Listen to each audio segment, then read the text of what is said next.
మాజీ సీఎం వైఎస్ఆర్సీపీ అధినేత వైఎస్ జగన్ ఇవాళ సాయంత్రం ఏపీ గవర్నర్ అబ్దుల్ నజీర్ను కలవనున్నారు. ఇవాళ సాయంత్రం 5 గంటలకు గవర్నర్ను కలవనున్న వైఎస్ జగన్ రాష్ట్రంలో క్షీణించిన శాంతి భద్రతల అంశంపై ఫిర్యాదు చేయనున్నారు. టీడీపీ అరాచకాలు, రాజకీయ హత్యలపై గవర్నర్కు ఫిర్యాదు చేయనున్నారాయన.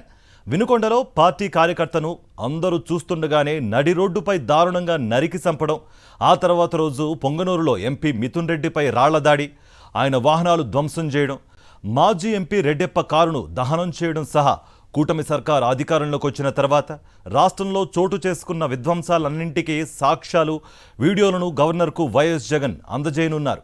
ఇదే అంశానికి సంబంధించి మరింత సమాచారం మా ప్రతినిధి వినాయక్ అందజేయనున్నారు. వినాయక్, మీ దగ్గర ఉన్న అప్డేట్స్ ఏంటి?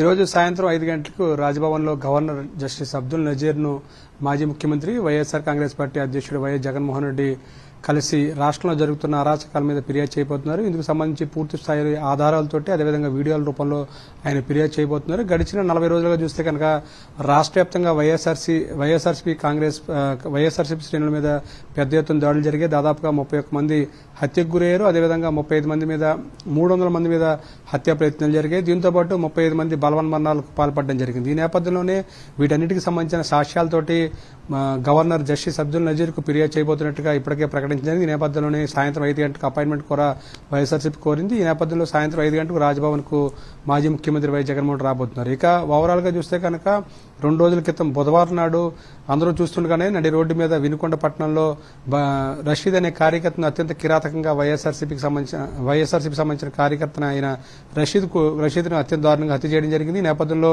తెలుగుదేశం పార్టీకి సంబంధించిన శ్రేణులు ఎవరైతే హత్య చేయబడ్డారో అదేవిధంగా హత్య చేశారో వారిని రక్షించే ప్రయత్నం అయితే చేసినట్టుగా ఇప్పటికే తెలుస్తుంది. ఈ నేపథ్యంలోనే వైఎస్ జగన్మోహన్ రెడ్డి రషీద్ కుటుంబాన్ని పరామర్శించడానికి వెళ్లి అక్కడ పరామర్శించిన సందర్భంలో అదే రోజు ఎక్కడైతే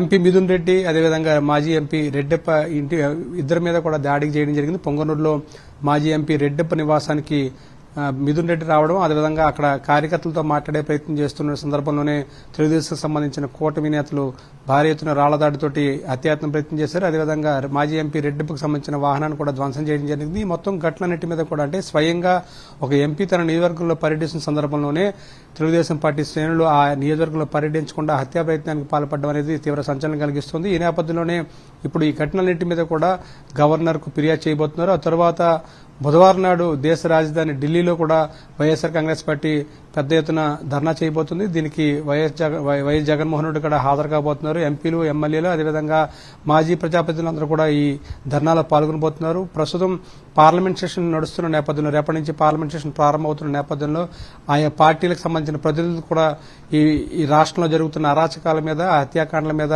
పూర్తి స్థాయిలో వారి దృష్టి కూడా తీసుకురాబోతున్నారు. అదేవిధంగా పార్లమెంట్ సెషన్స్ అంటే ఏదైతే ఈ ధర్నా ముగిసిన తర్వాత పార్లమెంట్ సెషన్స్ లో కూడా రాష్ట్రంలో జరుగుతున్న హత్యాకాండల మీద అదేవిధంగా రాష్ట్రంలో లోపిస్తున్న శాంతి భద్రతల మీద పార్లమెంట్ సెషన్స్ లో ఎంపీలు కూడా మాట్లాడబోతున్నారు. అదేవిధంగా పార్లమెంట్ లో ఉన్న అన్ని పార్టీల దృష్టికి కూడా తీసుకురావడానికి వైఎస్ఆర్ కాంగ్రెస్ పార్టీ ప్రయత్నాలు చేస్తుంది. దీంతో పాటు ధర్నా ముగిసిన తర్వాత అంటే ఇప్పటికే ప్రధాని మోదీ అదేవిధంగా కేంద్ర మంత్రి అమిత్ షాను కూడా అపాయింట్మెంట్ వైఎస్ఆర్సీపీ అడగడం జరిగింది. ఈ నేపథ్యంలో ఒకవేళ వారు కనుక అపాయింట్మెంట్ ఇస్తే కనుక ప్రధాని అదేవిధంగా కేంద్ర హోంమంత్రితో పాటు పలువురు కేంద్ర మంత్రులు కూడా వైఎస్ జగన్మోహన్ రెడ్డి కలిసి రాష్ట్రంలో జరుగుతున్న అరాచకాల మీద ఫిర్యాదు చేయబోతున్నారు. గడిచిన 40 రోజులుగా ఏ విధంగా వైఎస్ఆర్ కాంగ్రెస్ పార్టీ లక్ష్యంగా టార్గెట్ చేసుకుంటూ తెలుగుదేశం పార్టీస్ కానీ అదేవిధంగా జనసేనకు సంబంధించిన కూటమి సభ్యులు కానీ ఏ విధంగా దాడులు చేస్తున్నారు, హత్యాకాండకు పాల్పడుతున్నారు అనేది వివరించబోతున్నారు. దీంతోపాటు గడిచిన 40 రోజులుగా చూసుకున్నట్టయితే కనుక తెలుగుదేశం పార్టీ చేస్తున్న అకృత్యాలకి ఇక్కడ